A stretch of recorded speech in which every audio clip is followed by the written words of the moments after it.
एक दिन एक बूढ़े किसान अपने खेत में काम कर रहा था। तभी वहां एक घायल अप्सरा एंजल आती है।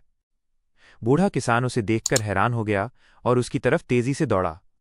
घायल अप्सरा को देखकर वो बहुत परेशान हुआ और फिर उसे ठीक करने की कोशिश करने लगा और उस अप्सरा से बात भी की।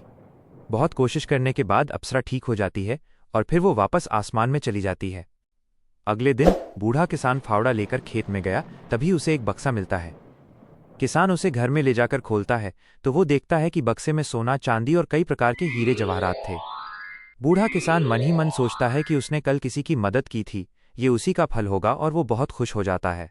वो शहर जाकर एक बहुत सुंदर मकान खरीद लेता है और एक सुंदर कार लेता है और फिर वो माता रानी के दर्शन के लिए छत्तीसगढ़ चला जाता है। छत्तीसगढ़ में माता रानी के दर्शन करने के बाद वो वापस अपने नए आलीशान मकान में आया।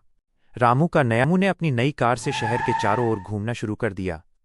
वो अब फटे पुराने कपड़े छोड़कर साफ सुथरे और महंगे कपड़े पहनता था।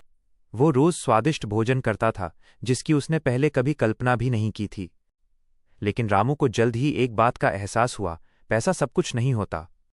उसका नया और बड़ा घर बहुत खाली था। उसे उस अप्सरा की याद आई जिसने उसे ये दौलत दी थी। वो सोचता था कि उसे अपनी खुशी किसी के साथ बांटनी चाहिए। रामू ने अपने पुराने गरीब पड़ोसी और गांव के लोगों की मदद करने का फैसला किया। उसने अपने खजाने में से कुछ सोना चांदी निकालकर गांव के जरूरतमंद लोगों में बांट दिया। उसने गांव में एक स्कूल बनवाया। उसने किसानों के लिए सिंचाई का इंतजाम करने में मदद की। उसने रोज सुबह और शाम गांव के बच्चों को फल और दूध देना शुरू कर दिया।